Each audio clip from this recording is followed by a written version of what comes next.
If you're a breakfast person like me and you're looking for something quick, something easy, and something nutritious to have for breakfast, then you should try out this recipe.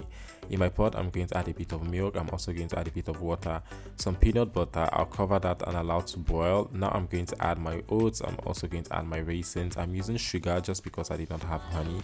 I'll also add a bit of flax seeds.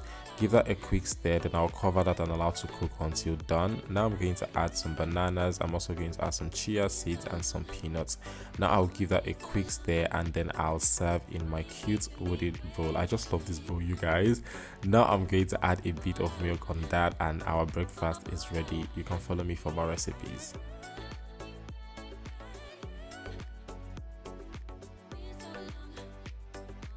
Let's make this very easy overnight oats made with basic ingredients. This is basically my go-to breakfast on days where I just want to rush out of the house.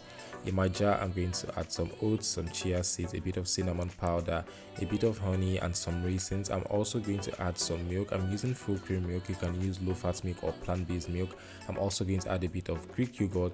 I'll give that a quick stir and keep in my fridge overnight. And after that, I'm just going to transfer into my cute wooden bowl. I'm going to add a bit of bananas and some apples, and that is it, you guys. So basic, so delicious. You can follow me for more recipes.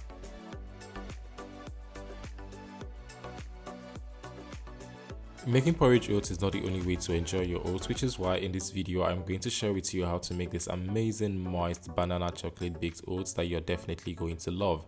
First, I'm going to start by mashing my bananas, then I'll set that aside. In my bakeware, I'm going to combine some coconut cream, egg, my mashed bananas, and some honey for sweetness. Now I'm just going to mix that and combine until it looks something like this. Then I'm going to go in with my oats and some cocoa powder. I'm using unsweetened cocoa powder and I recommend you do the same. Now I'm just going to add some bananas and some peanuts, and then I'm going to bake in the oven for 25 minutes at 350 degrees. Now I'm just going to serve that and enjoy. The full ingredient list and their quantities are in the caption. You can check that for more details, and you can also follow me for more recipes.